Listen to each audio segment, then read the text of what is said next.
Can the Mad B take down the Eagle? Number 3 versus number 7. WBA super lightweight title on the line. Relikh versus Troyanovsky. WBS tournament. Let's talk it, baby. In 5, 4, 3, 2, 1. You can hate him for not making that fight happen, but this is an unbiased show. We talk boxing. If it is just some missed details, the Double RT Boxing Show, Mr. A is here to help you, because that's what we do. We talk that boxing, spit that fire on the internet, dragging on the net, hashtag dragging on the net. You know, follow me on at Twitter at RRTB Show. Double RT, the Double RT, the Double RT Boxing Show with Mr. A. The Mad B, Kiryl Relikh, taking on Eduard Troyanovsky, the Eagle. Can the Bee Stinger take down the Eagle?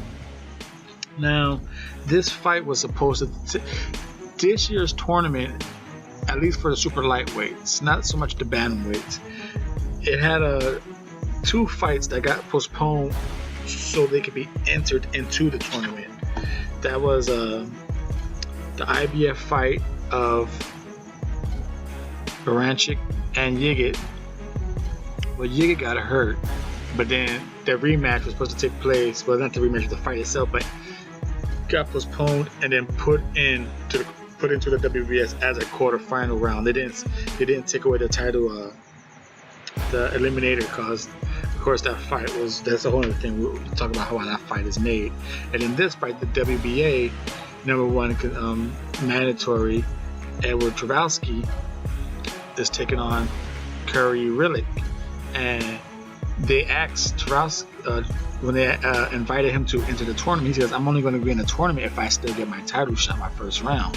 And they said, "Hey, no problem with us," you know. And that's how this year's gala draft was kind of halfway already determined. Now the Eagle, Eduard Troyanovsky, of course, is famously known for getting knocked out by Julius Ndongo, and before that he was the hype that Terrence Crawford was avoiding, you know. But hey, got knocked the fuck out, and that ended all that. Now the Eagle himself, his stats, his records for us boxing nerds: 24 KOs out of 27 victories. That 1 loss was a KO, like I just mentioned. Got knocked the fuck out by Julius Ndongo, the Blue Machine. Now he's 38 years old, 97 rounds with an 86 knockout ratio. That 38, will it play a disadvantage for him in this tournament? He's 5'8" with a 69-inch reach, the Eagle. Now we move over to his opponent, Kiryl Relikh, the Mad B.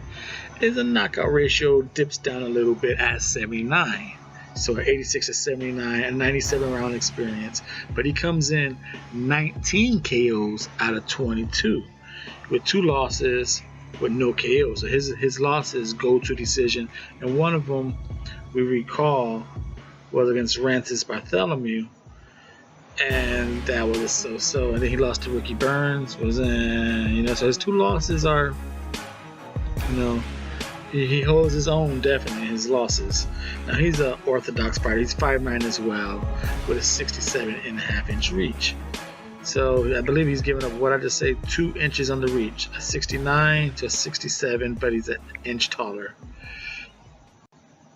Now that being said, the Mad B and the Eagle,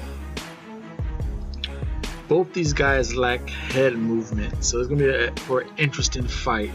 They're both there to get a catch and release fire. They're both there to be countered. That head is going to be where you last saw it. So it's going to be really, really interesting to see who takes the chance to throw that punch, or is someone going to be handcuffed and not take the chance. To me, whoever takes the more chances in this fight is going to win. And that being said, we're going to break it down like we do right here on the Double RT Boxing Show. I am your host, Mr. A, the host of your show, please hit those thumbs up, subscribe if you have not already. Follow me on the internet, the tweet at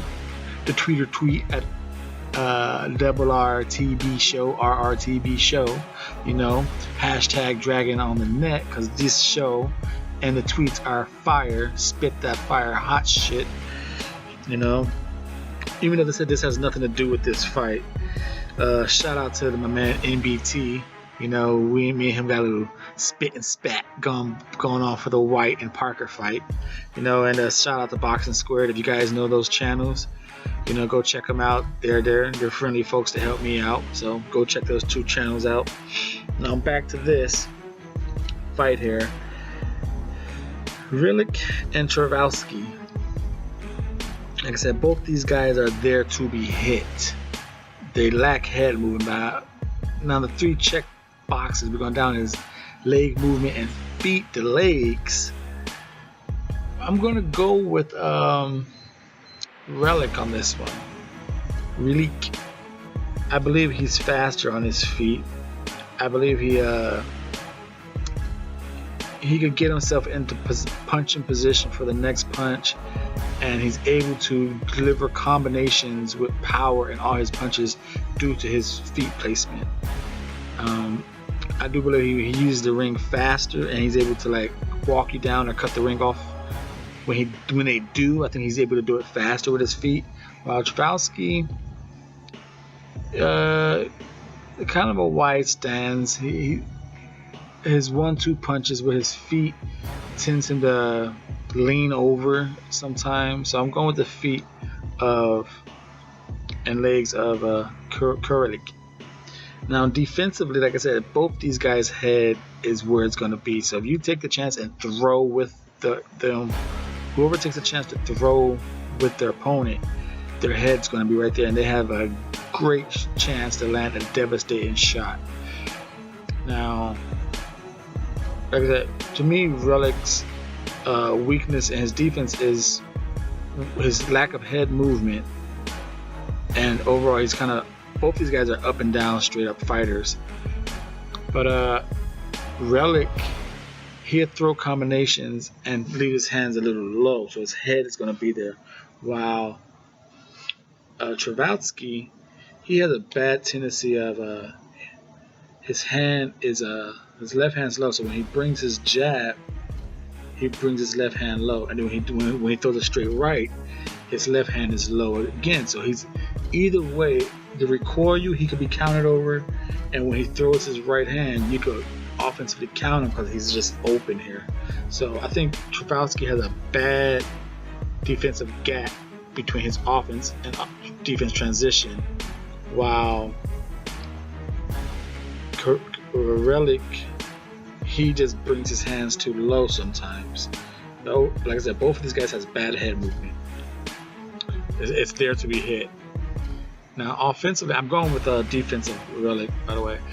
And offensively, Relikh has faster hands. I think he gives